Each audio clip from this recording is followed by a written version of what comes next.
Bueno, Pedro, muchas gracias por la invitación. Muchas gracias a todos por estar hoy aquí y la invitación que nos habéis hecho a la gente de AXA XL. Creo que nos vamos a demorar un poquito en la mesa redonda después, porque vamos un pelín tarde. Bueno, vamos a empezar esta ponencia hablando un poquito de nosotros también, quiénes somos, ¿vale? Bueno, nosotros somos AXA XL, somos una empresa boutique del grupo AXA, ¿vale? Nos dedicamos a los riesgos especializados. Tenemos unos ingresos brutos a nivel mundial de 18 billion. Estamos considerados como number one en P&C a nivel mundial.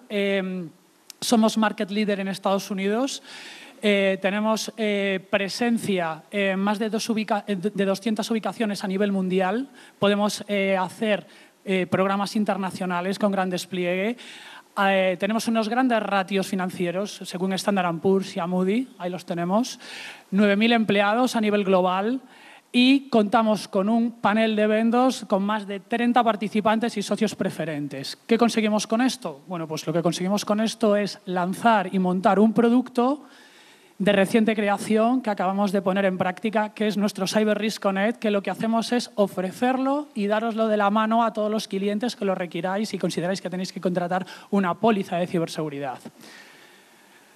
¿Por qué? Bueno, pues al final la siniestralidad existe, los incidentes existen y como acaban de contar hace un momento, hay que tener tasados los riesgos. ¿Cómo se hace esto? Bueno, pues hay que tener en cuenta un análisis de riesgos, tener identificados los activos, tener cuantificados los activos y una vez que tenemos esto, tener en consideración que una póliza de ciberseguridad nos puede salvaguardar, porque por mucho dinero que invirtamos en ciberseguridad, nunca estamos lo suficientemente protegidos al 100%. Por mucho dinero que tengamos destinado para este fin, siempre somos relativamente susceptibles de ser vulnerables y esto es un dicho de toda la vida. Eso y hay dos tipos de empresas, las que han sido atacadas y las que han sido atacadas y todavía no lo saben. No es que ya no lo sean, es que lo han sido, pero todavía no se han enterado. Entonces, creemos que es conveniente transferir el riesgo a una póliza de ciberseguridad. Pero es conveniente transferirlo de un modo cabal, de un modo coherente. Las pólizas de ciberseguridad al final están pensadas, están destinadas para ser utilizadas en grandes incidentes, en grandes riesgos catastróficos, no en una incidencia, no en un incidente, sino en grandes riesgos catastróficos que pueden suponer una pérdida considerable en la cuenta de pérdidas y ganancias de la compañía. Esta es la manera de salvaguardar y de transferir el riesgo y de que nosotros podamos cubrir cuantitativamente esa pérdida. Pero claro, nosotros podemos encontrarnos la tesitura de siempre, ¿no? Oye, una póliza, vamos a ofrecerla, la necesitáis y que el cliente te diga, ¿pero por qué? Nosotros estamos muy bien, nosotros hemos invertido una gran cantidad de dinero en ciberseguridad, tenemos unos grandísimos controles, no necesitamos esto. Bueno, la verdad es bien distinta, ¿no? Todos lo sabemos. Esto es un artículo del País del 2 de junio, hace nada. Y es que ahora mismo existe una ola de ciberataques inédita que amenaza a las grandes empresas españolas, además. Aquí podríamos estar hablando del por qué sucede esto, ¿vale? ¿Por qué sucede esto? Bueno, siempre ha habido ciberataques, siempre ha habido siniestralidad. Lo que pasa es que ahora parece que más que nunca entra en juego el ámbito geopolítico, ¿no? Tenemos que tener muy en consideración cómo decimos las cosas, quién las dice, cuándo las dicen, dónde las dice, porque parece que según quien diga y cómo lo diga, podemos tener repercusiones muy grandes. Si tenemos un front político que amenaza a ciertos países que son potencias mundiales, como China, como Estados Unidos, como Rusia, como Israel, por las consecuencias, son ataques a las grandes empresas del IBEX 35. Por ejemplo, esta información es de dominio público. Santander, Telefónica, Iberdrola, la DGT, la Universidad Complutense, el Ayuntamiento de Sevilla, el Ayuntamiento de Fuenlabrada. Podríamos estar así durante mucho tiempo. Y esto es el día a día de la siniestralidad en ciberseguridad en este país. ¿Por qué pasa esto? Bueno, pues entre otras muchas cosas vamos a hablar de las principales preocupaciones, que es lo que nos está trayendo aquí ahora mismo, que están candentes, los hot topics del 2024 y dentro de los cuales no podemos dejar de pasar el auge de la inteligencia artificial y del aprendizaje automatizado, ¿vale? El porqué de todo esto. Y es que la inteligencia artificial ha llegado para quedarse. Los nuevos lenguajes de aprendizaje generalístico como por ejemplo GPT-4VO, pues lo que permiten es una generación y una generación de patrones automatizado y un volumen automatizado de datos tan grande que lo que permiten es ayudar a los ciberatacantes a generar un grandísimo número de ciberincidentes. Al igual que también favorecen en la defensa de los mismos. Pero ahora mismo nos vamos a centrar un momento en lo que son los ciberataques. Y es que a raíz de esto podemos observar que según Markets, se prevé que el sector de la inteligencia artificial crezca en torno a un 24% anual hasta el 2026. O sea, la gente invierte en inteligencia artificial para protegerse o para atacar. Pero la gente está invirtiendo a nivel mundial. Se prevén unos ingresos de alrededor de 370.000 millones de euros hasta final de 2027 a nivel mundial. Y es que a raíz de esto, el índice de ciberataques, y es un poco la raíz de todo el problema que tenemos, tiene un crecimiento exponencial. Y esto es una estimación que ha hecho Checkpoint el año pasado de lo que se prevé en cuanto a los ciberataques a raíz de la inteligencia artificial en toda la década, desde el año 2021 hasta el año 2030. Y es que solo el año pasado, el 38% de los ciberataques que se han producido han sido con inteligencia artificial, que luego podrán tener otras consecuencias, que ahora las comentaremos, pero de motor han sido con inteligencia artificial.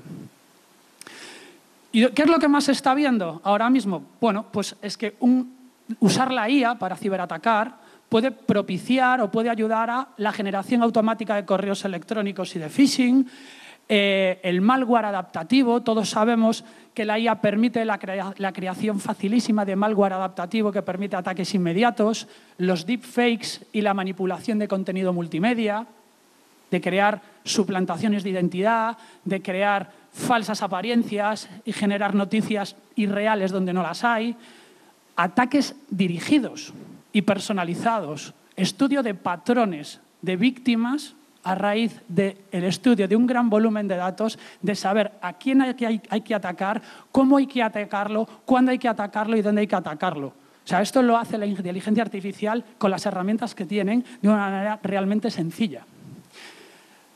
En fin, estos son los ciberataques que nos podemos encontrar a raíz de la inteligencia artificial, pero también podemos observar que hay beneficios de usar la inteligencia artificial. Los beneficios de usar la inteligencia artificial al final es automatización de procesos en los sistemas de defensa, en los sistemas de aprendizaje, en los sistemas de monitoreo, en la adecuada gestión de un servidor automatizado de parches y vulnerabilidades. Bueno, todo esto al final es aprendizaje, es inteligencia generativa, es entrenar el prompt, hacer lo que nosotros le digamos y automatizar los procesos. Y es que en el año 2014, este señor, Stephen Hawking, una de las mentes más brillantes de la historia, ya predijo en una entrevista que hizo en la BBC 4 realidades muy potentes que daban miedo. Esto lo podéis ver, hay un vídeo de este señor en YouTube que dura 4 minutos, es una entrevista brillante que le han hecho de la BBC, y en ella los hot topics de las que se pueden sacar en relevancia son que el desarrollo completo de la inteligencia artificial podría conducir al final de la humanidad si ésta superaba la inteligencia humana, que la posibilidad es muy real, que esto no es ficción, que esto no es Skynet, esto no es Terminator, esto no es Yo Robot, esto no es Hollywood, esto es muy real, y que si no se aborda con precaución el desarrollo de la inteligencia artificial, el resultado podría ser catastrófico, ¿vale? Hasta tal punto que el donde más hincapié puso es en la importancia de establecer marcos éticos y legales para el control y la buena praxis del desarrollo de la misma.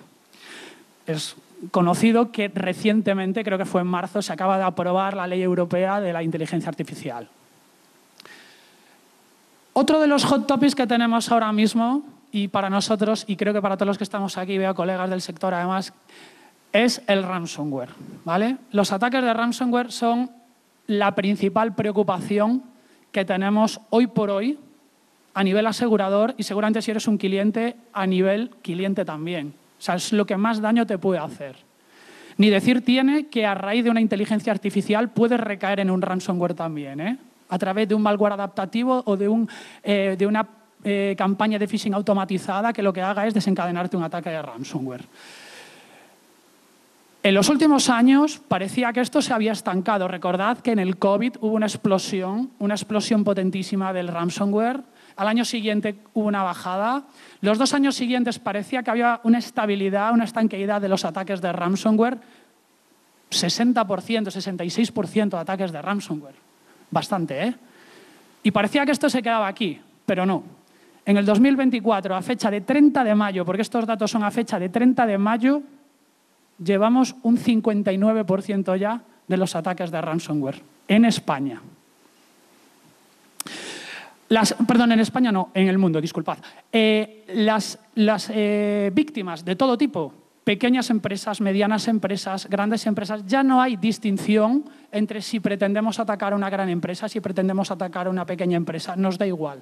Aquí todos podemos ser víctimas, ya que un ataque de ransomware es un ataque dirigido con fines muy identificados. A nivel España, disculpadme, a nivel España, que es lo que quería comentar, ahora mismo nos ubicamos como el 7º país más atacado por ransomware. El 7º país más atacado por ransomware somos ahora mismo. Los sectores más afectados, manufacturing, retail y healthcare.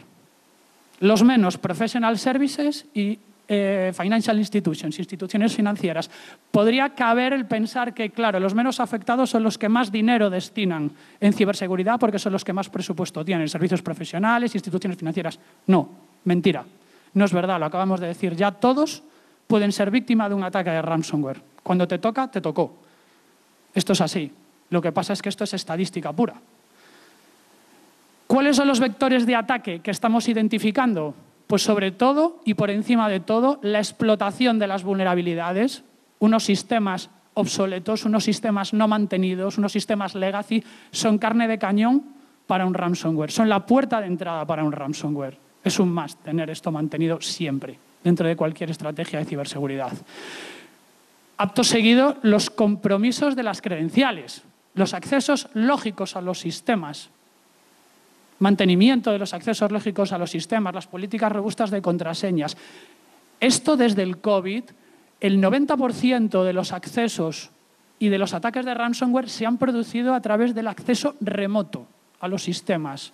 El doble factor de autenticación que tanto se exige, MFA, las herramientas PAM de control de usuarios con privilegios, el monitoreo de los accesos, el tener implementados unos EDR, unos XDR en los endpoints de los sistemas, la concienciación y la formación de los usuarios y de los empleados, que para nosotros es pieza clave en todo esto y personalmente para mí, soy de los que cree que además el ser humano es el eslabón más débil en la cadena de la ciberseguridad.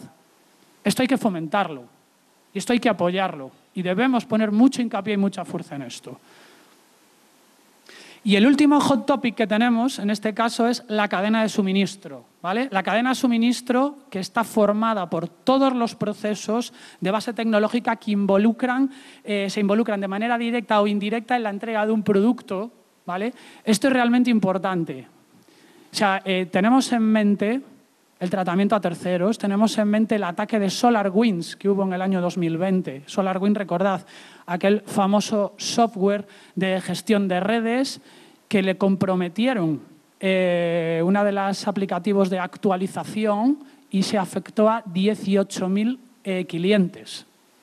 O sea, la cadena de suministro, al final lo que pretende es que la seguridad ya no depende solamente de la entidad en sí mismo, sino que depende de todos y de cada uno de los elementos que forman esa cadena y de su propia seguridad.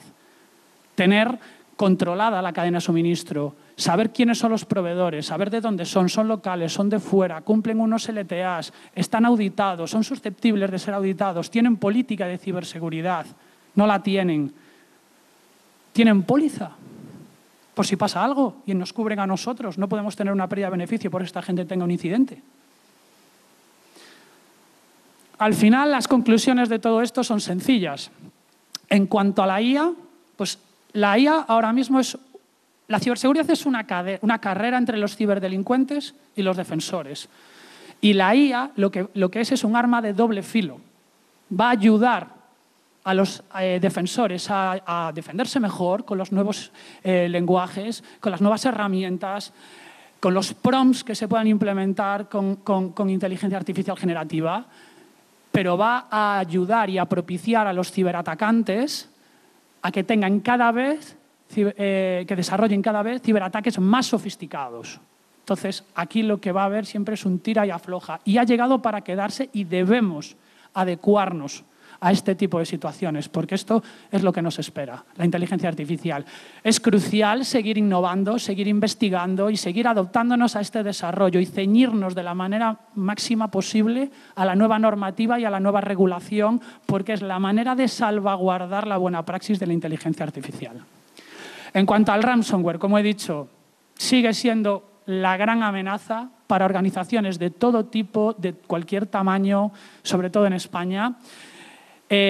Como decía, si bien parecía que se habían estancado los ataques, han despuntado un pelín más ahora, pero lo que sí os puedo decir, y creo que aquí hay gente que me lo puede confirmar incluso más que yo, es que los ataques que hay ahora son mucho más potentes y tienen un impacto mucho mayor que los que había antes, porque el ransomware, al igual que todo, también ha innovado. Y ya existe el ransomware de triple extorsión, ya existen ataques de ransomware dirigidos ad hoc a personas explícitas con fines muy concretos, cada vez más innovadores, que conllevan a tener mucho cuidado y un nivel de concienciación y de madurez en el grado de nivel de seguridad de la información muy alto. Por consiguiente, tengámoslo en consideración también. Y finalmente, la cadena de suministro y el tratamiento con terceros, decir que ha cobrado un grandísimo valor y una grandísima importancia a raíz de las nuevas regulaciones que han salido ahora, que van a salir ahora. En octubre creo una y en enero del año que viene la otra, que es NIS2 y DORA. DORA destinada para las instituciones financieras y NIS2 para los servicios esenciales y las infraestructuras críticas. Entonces, bueno, lo que fomentan con esto es la resiliencia, la involucración de las juntas del boarding de las grandes empresas en la toma de decisiones, en los controles de ciberseguridad y el desarrollo de los controles de seguridad específicos ad hoc para cada actividad de negocio. Mantenerse al loro, mantenerse alerta, tener cuidado. Muchas gracias.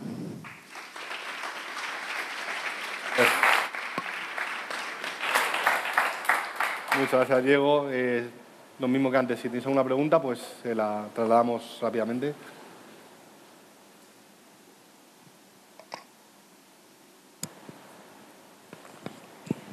Gracias, Ricardo. Soy Diego de Novotec y te quería preguntar, para hacer un ciberseguro entendemos que todas las compañías tienen que tener una higiene básica de ciberseguridad previa.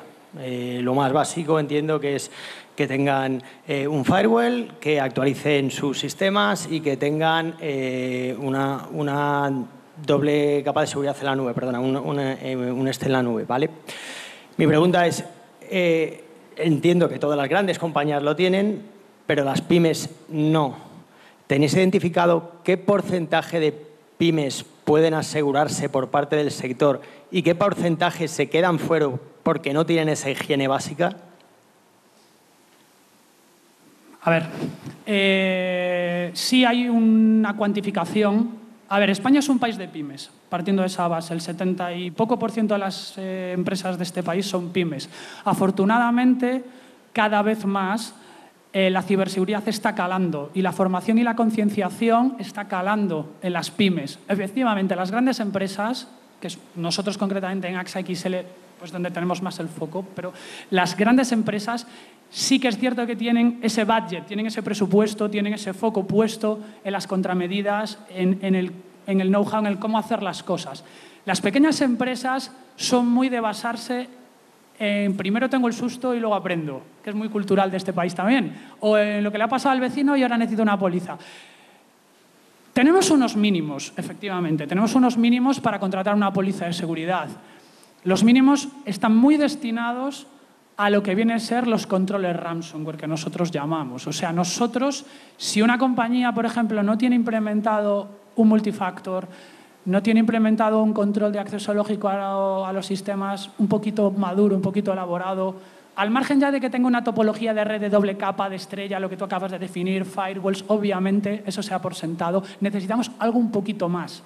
hacemos un poquito más para que nosotros nos sentamos confortables a la hora de asegurar. Si bien es cierto que también depende mucho el tipo de empresa, la actividad de empresa, cuánta capacidad quiere contratar la empresa y de qué manera, nosotros podemos conceder la póliza de una manera u otra, porque al final las pólizas son relativamente modulares y podemos dar coberturas, podemos quitar coberturas, podemos dar exclusiones, podemos quitar exclusiones, pero al final, si cumple unos mínimos, lo podemos ofrecer en la gran mayoría de los casos. ¿Qué para nosotros es el hándicap? Pues la cobertura ransomware que nosotros podemos llegar a ofrecer, a lo mejor el límite completo, si tienes una inmadurez en ciertos controles que nosotros consideramos, no te la vamos a dar con límite completo, te la vamos a limitar o directamente no te la vamos a ofrecer, pero vas a estar cubierta en las demás cosas, ¿vale? Y en respuesta a tu pregunta de cuántas compañías pymes no dan la talla en el sentido de no llegan a esto, no te sabría decir un número exacto, pero a mí me ha parecido ver un informe no hace mucho que estaba por debajo del 30%. O sea, que más del 70% de las pymes en España no podrían asegurarse. No. Más del 70% cumplen, el 30% por debajo no cumple.